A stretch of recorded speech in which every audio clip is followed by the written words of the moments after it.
이 새벽 우리에게 주신 하나님 말씀은 열왕기하 11장 1절에서 21절까지의 말씀입니다.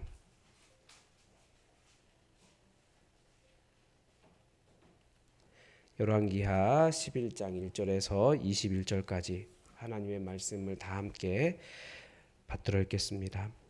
아하시아의 어머니 아달랴가 그의 아들이 죽은 것을 보고 일어나 왕의 자손을 모두 멸절하였으나 요람 왕의 딸 아하시아의 누이 여호세바가 아하시아의 아들 요아스를 왕자들이 죽임을 당하는 중에서 빼내어 그와 그의 유모를 침실에 숨겨 아달라를 피하여 죽임을 당하지 아니하게 한지라.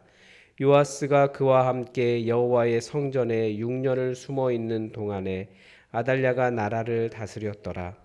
일곱째 해에 여호야다가 사람을 보내 가리 사람의 백부장들과 호위병의 백부장들을 불러 데리고 여호와의 성전으로 들어가서 그들과 언약을 맺고 그들에게 여호와의 성전에서 맹세하게 한 후에 왕자를 그들에게 보이고 명령하여 이르되 너희가 행할 것이 이러하니 안식일에 들어온 너희 중 3분의 1은 왕궁을 주의하여 지키고 3분의 1은 수루문에 있고 3분의 1은 호위대 뒤에 있는 문에 있어서 이와 같이 왕궁을 주의하여 지키고 안식일에 나가는 너희 중 2대는 여호와의 성전을 주의하여 지켜 왕을 호위하되 너희는 각각 손에 무기를 잡고 왕을 호위하며 너희 대열을 침범하는 모든 자는 죽이고 왕이 출입할 때에 시위할지니라 하니 백부장들이 이에 제사장 여호야다의 모든 명령대로 행하여 각기 관할하는 바 안식일에 들어오는 자와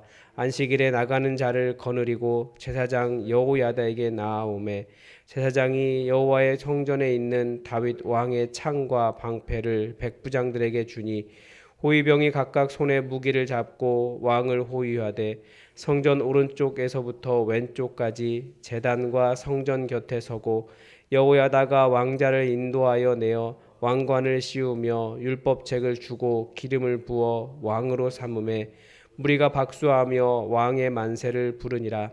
아달랴가 호위병과 백성의 소리를 듣고 여호와의 성전에 들어가 백성에게 이르러 봄에 왕이 규례대로 단 위에 섰고 장관들과 나팔수가 왕의 곁에 모셔 섰으며 온 백성이 즐거워하여 나팔을 부는지라. 아달랴가 옷을 찢으며 외치되 반역이로다 반역이로다 하매 제사장 여호야다가 군대를 거느린 백부장들에게 명령하여 이르되 그를 대열 밖으로 몰아내라. 그를 따르는 자는 모두 칼에 죽이라 하니 제사장의 이 말은 여호와의 성전에서는 그를 죽이지 말라 함이라. 이에 그의 길을 열어주매 그가 왕궁에 말이 다니는 길로 가다가 거기서 죽임을 당하였더라. 여호야다가 왕과 백성에게 여호와와 언약을 맺어 여호와의 백성이 되게 하고 왕과 백성 사이에도 언약을 세우게 하매 온 백성이 바알의 신당으로 가서 그 신당을 허물고 그 제단들과 우상들을 철저히 깨뜨리고 그 제단 앞에서 바알의 제사장 mat단을 죽이니라. 제사장이 관리들을 세워 여호와의 성전을 수직하게 하고 또 백부장들과 가리 사람과 호위병과 온 백성을 거느리고 왕을 인도하여 여호와의 성전에서 내려와 호위병의 문을 통하여 왕궁에 이르매 그가 왕의 왕좌에 앉으니 온 백성이 즐거워하고 온 성이 평온하더라. 아달랴를 무리가 왕궁에서 칼로 죽였더라. 요아스가 왕이 될 때에 나이가 7세였더라. 아멘. 역사를 보면 주로 왕은 남자가 하는 것 같습니다. 해왔습니다. 그렇지만 꼭 그것이 어떤 법칙은 아니었던 것 같습니다. 우리나라도 뭐 신라 시대에 여왕 아주 훌륭한 여왕이 있었고 뭐 영국 같은 경우도 여왕이 있었고 많은 나라가 여왕이 있습니다. 여성에 대한 문제가 아니라 뭐라고 할까요? 이렇게 어떤 역사가 흘러가는데 거기와는 다른 흐름이 여성을 통해서 일어나는 일들이 몇 번 있습니다. 우리나라 같은 경우도 뭐 약간은 다르지만 남성 중심의 왕조에서 여성에 의한 통치가 일어난 적이 있습니다. 주로 왕이 어린 나이에 즉위하거나 동생이 어린 나이에 즉위했을 때, 누이가 대리 통치하는 그런 경우입니다. 그래서 얼굴을 보지 않고 앞에 이렇게 발을 치고 통치했다 해서 수렴청정이라고 합니다. 조선시대에 처음 당쟁이 시작할 때도 그 원인에 이 수렴청정이 있었습니다.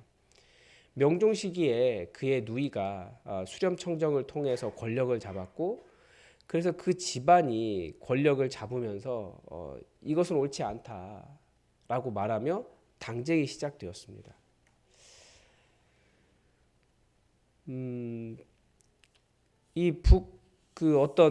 뭐라고 할까요? 그 권력욕을 가진 여성이 집권했을 때, 그러니까 원래 흐름과 다른 권력 욕심 때문에 집권했을 때 이런 문제가 발생을 하는 겁니다. 그런데 남북 이스라엘, 남유다, 북이스라엘의 경우에도 역사 속에서 한 여성으로부터 시작된 권력욕이 남북 이스라엘 전체에 큰 위기를 가져온 것을 오늘 본문에서 다시 확인할 수 있습니다.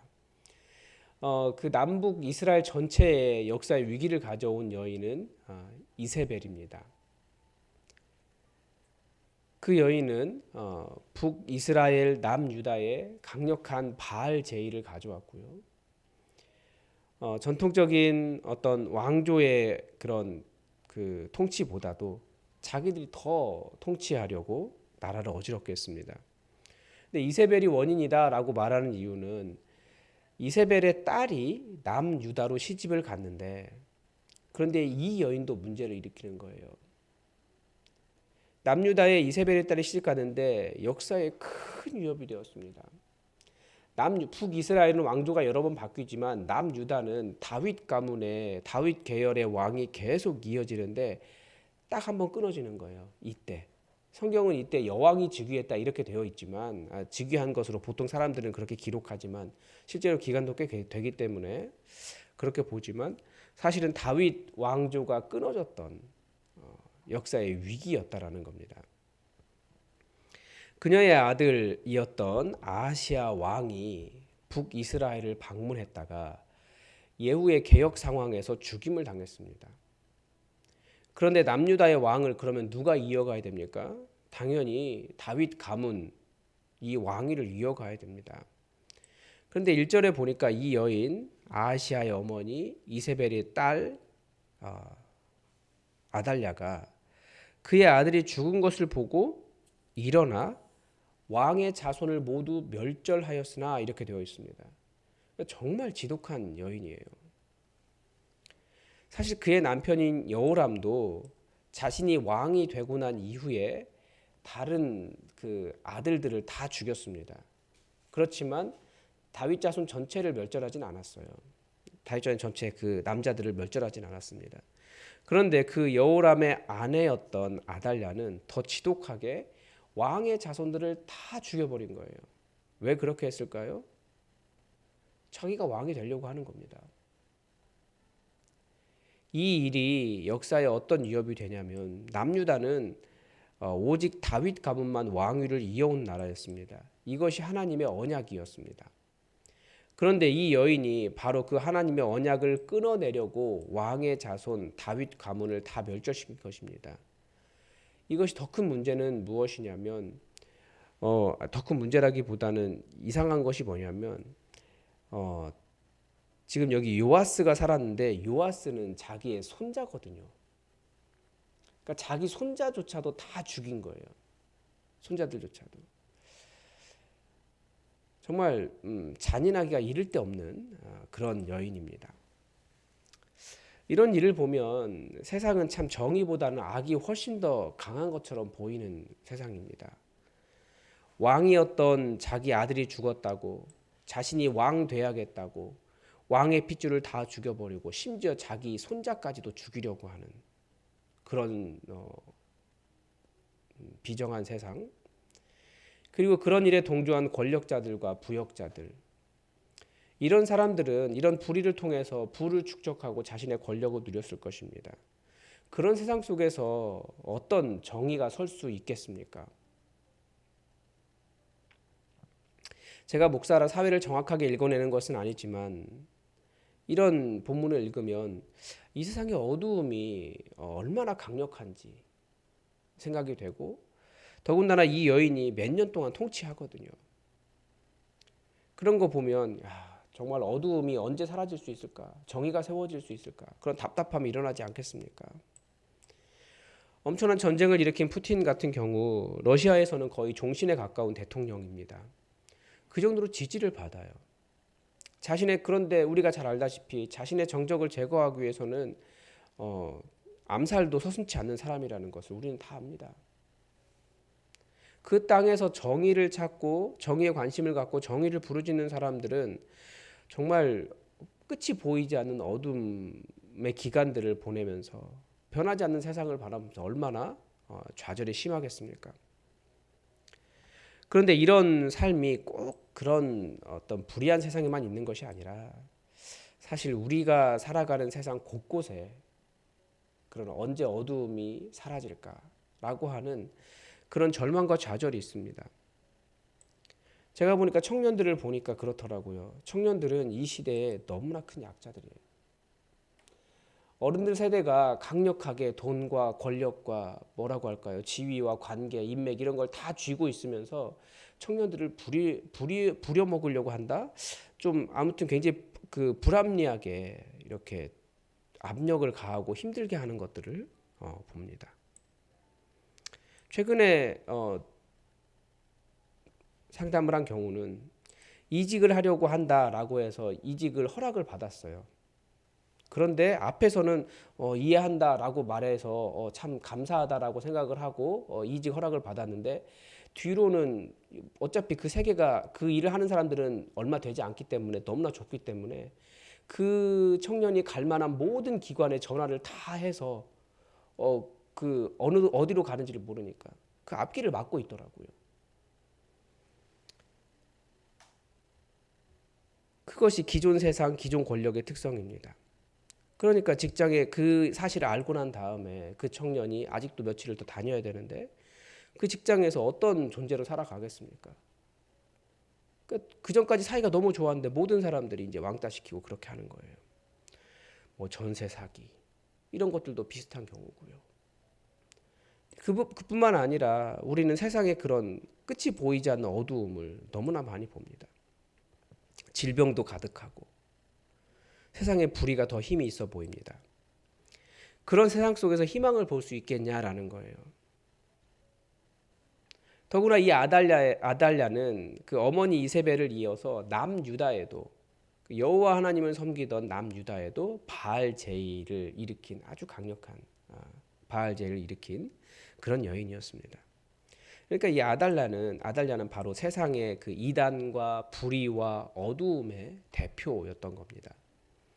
그런 세상에서 희망을 보기란 참 어렵습니다. 그런데 본문이 또 보여주는 것은 그렇게 아무리 세상이 어두워도 절대 희망은 사라지지 않는다라는 것을 보여줍니다. 왕의 자손이 다 죽었지만 요람 왕의 딸 아하시아의 누이 여호세바가 아하시아의 아들 요아스를 왕자들이 죽임을 당하는 중에 빼내서 죽음을 면하게 했습니다. 아달랴는 자기가 권력을 잡을 수만 있다면 뭐 손자들도 죽일 정도로 잔인한 그런 여인이었는데 그런 무시무시한 칼날 속에서도 하나님은 요아스를 보호하셨습니다. 어두움 속에서도 하나님께서 약속하신 대로 다윗 가문의 빛이 끊어지지 않았던 것입니다. 이것을 우리는 하나님의 약속에 근거한 일이라는 것을 알 수 있습니다. 하나님은 다윗 가문의 을 끊어지지 않게 하겠다고 하셨고 그런 위기를 벗어날 수 있도록 은혜를 베푸신 것입니다. 즉 아달랴 같은 어두운 세상 속에서 우리의 희망이 무엇이겠습니까? 우리의 희망은 하나님의 약속입니다.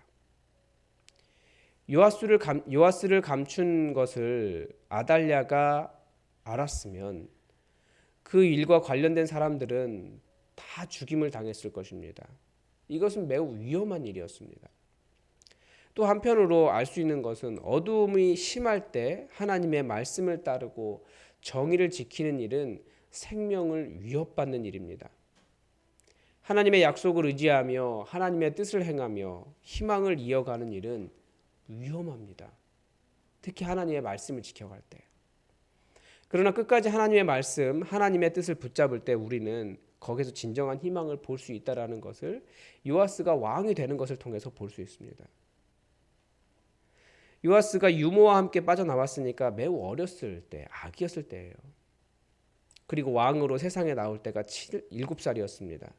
다른 말로 하면 아달랴의 통치, 아달랴의 무법, 아달랴의 어두움은 7년이나 지속되었다는 거예요. 아달랴 앞에 있었던 아하시아 왕은 겨우 1년밖에 되지 않거든요. 그러니까 꽤 긴 기간이에요. 그런 세상 속에서 사람들은 세상이 바뀔 것이라고, 다윗 가문의 왕이 일어날 것이라고, 여호와를 제대로 섬기는 일이 가능할 것이라고 생각이나 했겠습니까? 하나님은 죽었고 이제 바알의 시대라고 말하지 않겠습니까? 그러나 그런 어두움이 심할수록 끝까지 하나님께서 역사하신다, 하나님의 말씀이 반드시 성취된다라는 것을 붙잡고 살아가야 된다라는 거예요. 그게 믿음입니다. 하나님의 뜻은 반드시 성취됩니다. 타협하면 안 된다라는 거죠. 나중에 오히려 아달랴가 자기 통치가 7년이나 됐었기 때문에 이 일을 보고 반역이다, 반역이다라고 외쳐요. 진정한 반역은 아달랴가 일으킨 건데 자기가 한 일은 생각하지도 않는 거예요. 이런 하나님 이런 일이 실제 우리나라 역사에 있었습니다. 그 100년 이상 된 교회들에는 그런 교회들은 다 일제 시대를 지나왔습니다. 일제 시대를 지나왔던 교회들은 당회록이 굉장히 잘 보존되어 있습니다. 왜냐하면 일제 시대, 특히 1930년대 교회는 신사참배를 결의하고 일제에 충성했습니다. 왜 그랬습니까? 나라가 독립할 것이라는 것을 상상을 해보지 못한 거예요. 그 시대에 태어났고 이제는 그 일본의 그런 어떤 침략을 정당화, 그냥 이해한 거예요. 이제 우리도 일본이다, 이런 생각을 했던 것 같아요. 당시에 다들 일제 시대에 그런 신사참배를 결의했는데 그 당시에 당회록이 왜 잘 보관되어 있냐면 그 당시의 교회 지도자들, 거의 사회 지도층일 가능성이 많은데 그런 분들이 우리가 이렇게까지 일본에 시킨 것에 충성했습니다라고 하는 보증된 기록이 당회록이었던 것입니다. 그래서 그것을 증명서로 남긴 것이 당회록이었기 때문에 당회록을 철저히 기록했고 그때 참석한 분들은 누구고 그분들 그 당회록 마지막에 원래 당회록은 그 당회에 참석하신 분들 거의 다 도장 이렇게 찍고 간인도 찍고 그렇게 보관을 하거든요. 그렇게 기록해 놓으면서 보관해 놓은 거예요. 나라가 해방될 것이라고 상상하지 못했기 때문에. 그런데 말씀을 따른다라는 것은 비록 세상이 어두워도 끝까지 신앙의 정절을 유지하는 것입니다. 왜냐하면 아무리 어두워도 그 어둠의 기간이 길어도 하나님의 뜻은 반드시 성취되기 때문입니다. 열왕기서가 계속해서 보여주는 것, 특히 이 이세벨과 관련해서 지금 몇십 장에 걸쳐서 이세벨의 딸까지 굉장히 긴 기간을 기록하고 있는데 그때 정말 힘들고 어두웠던 것은 바알에게 무릎 꿇지 않고 여호와 하나님만을 충성되게 섬기는 사람들을 찾기가 쉽지 않았던 거예요. 세상이 강력하고 어두울수록 정말 하나님만을 섬기는 일은 그렇게 위협이 되고 어렵고 심지어 하나님을 이용해서 내가 세상에 이렇게 충성하고 있습니다 라고까지 보여야 되는 안타까움이 있는 겁니다.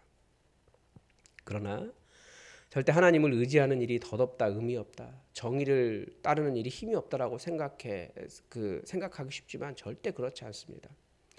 어두울 수도 있습니다. 그러나 하나님의 뜻은 절대 어둡지 않고 반드시 성취됩니다. 타협이 아니라. 그래서 우리 하나님 말씀을 잘 알아야 되고 말씀을 믿음으로 붙잡고 믿음으로 승리하시기 바랍니다. 주님 오시는 그날까지 우리가 이 땅에서 이 공중권세 잡은 자와 세상 풍조를 따르는 이 세상에서 우리가 할 일은 인내라고 예수님은 가르쳐 주셨습니다. 그래서 말씀의 인내를 하며 예수님 오시는 그날을 기대하는 믿음의 삶이 되시길 바랍니다. 오늘도 하나님의 뜻이 우리에게 이루어지기를 주기도문으로 기도하겠습니다. 하늘에 계신 우리 아버지, 아버지의 이름을 거룩하게 하시며 아버지의 나라가 오게 하시며 아버지의 뜻이 하늘에서와 같이 땅에서도 이루어지게 하소서. 오늘 우리에게 일용할 양식을 주시고 우리가 우리에게 잘못한 사람을 용서하여 준 것 같이 우리 죄를 용서하여 주시고 우리를 시험에 빠지지 않게 하시고 악에서 구하소서.